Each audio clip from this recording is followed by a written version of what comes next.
Hi అండి. ఈరోజు నేను కర్రపెండలంతో రెసిపీ చేస్తున్నాను. ఇది కేరళ రెసిపీ అండి. చాలా టేస్టీగా ఉంటుంది ఇదైతే. దీనికోసం నేను కేజీ కర్రపెండలం తీసుకున్నాను. శుభ్రంగా కడిగి ఆ పైన తొక్క అంతా చెక్కేసేయాలి. తొక్క తీసిన తర్వాత ముక్కలుగా కట్ చేసుకోవాలండి. మరీ పెద్దగా అవసరం లేదు. ఒకే సైజులో కట్ చేయాలని కూడా ఏం లేదు. కట్ చేసేసి మనం చూసారా ఆ పైన ఉన్న లేయర్ తీసేసి ముక్కలుగా కట్ చేసి కుక్కర్లో వేసి ఉడికించుకోవాలి. ఈ కర్రపెండలంలో చాలా రకాలైన పోషక విలువలు ఉన్నాయండి. దీనిలో పీచు పదార్థం కూడా ఎక్కువగానే ఉంటుందండి. చాలా బలవర్ధకమైన ఆహారం ఇది. దీన్ని ఉడికించుకొని తినొచ్చు. లేదా కొంతమంది పొయ్యి మీద పెట్టి కాలుస్తారు నిప్పుల్లో. అలా కాకుండా మనం దీన్ని ఉడికించుకోవాలండి. కుక్కర్లో వాటర్ పోసి ఉడికించి మన ఇష్టం వంపేయచ్చు, లేదంటే కొద్దిగా పోసి ఉడికించుకోవచ్చు. నేనైతే కొంచెం ఎక్కువే పోసి ఉడికించి వంచేసాను నీళ్ళు.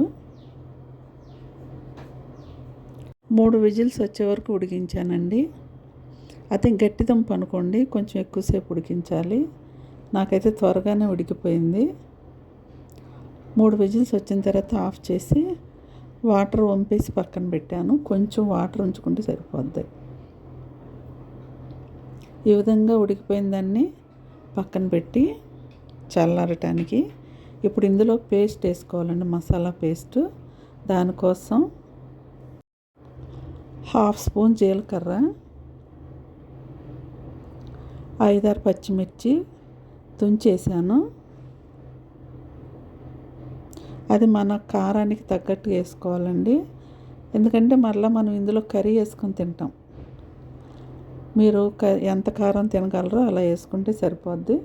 నేను కేజీ దుంపలకి ఒక 5-6 పచ్చిమిర్చి వేసాను, 2 వెల్లుల్లిపాయ రెబ్బలు, ఒక హాఫ్ కొబ్బరికాయలో సగం,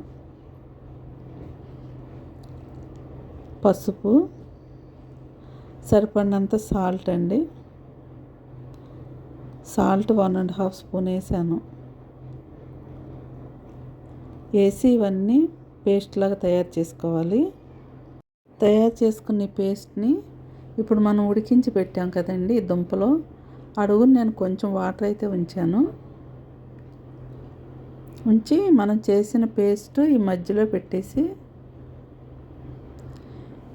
ఈ పేస్ట్ పచ్చివాసన పోయే వరకు ఉడికించుకోవాలి. ఈ దుంపలో కొబ్బరి వేయటం వల్ల మంచి టేస్ట్ వస్తుందండి. చాలా బాగుంటుంది. దీనికి మనం మటన్, చికెన్, ఫిష్ లేదంటే ఏదైనా చట్నీ అయినా వేసుకోవచ్చు. వెజ్ కర్రీస్ కూడా వేసుకోవచ్చు. శనగల కూర ఎక్కువగా వేసుకుంటారు, లేదంటే నాన్ వెజ్ కర్రీస్ ఎక్కువ తింటారండి.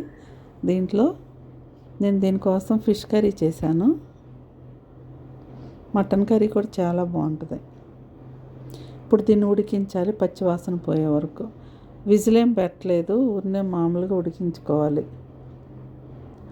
అది ఉడికిపోయి దగ్గర పడే వరకు. అదే దుంపలు గట్టిగా ఉన్నాయి అనుకోండి, అప్పుడు మనం పప్పు గుత్తి పెట్టి మెదపాలి.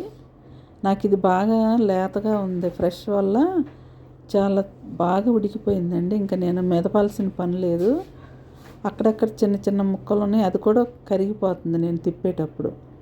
కొంచెం ముక్కలుగా కొంచెం గ్రేవీగా ఉంటే బాగుంటుంది ఇది కర్రీ వేసుకొని తినేటప్పుడు.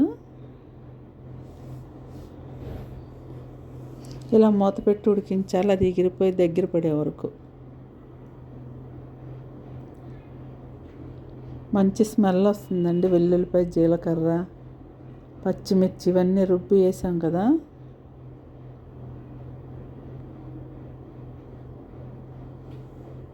తెలియని వాళ్ళు తప్పకుండా ట్రై చేయండి.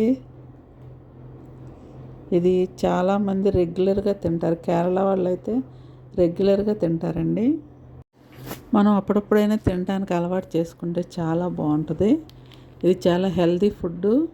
ఇది తినటం వల్ల ఎనర్జీగా ఉంటామండి. అలాగే త్వరగా ఆకలి కూడా వేయదు. ఈ రెసిపీ ఎలా ఉంది అనేది తప్పకుండా మీరు ఒక కామెంట్ రూపంలో తెలియచేయండి.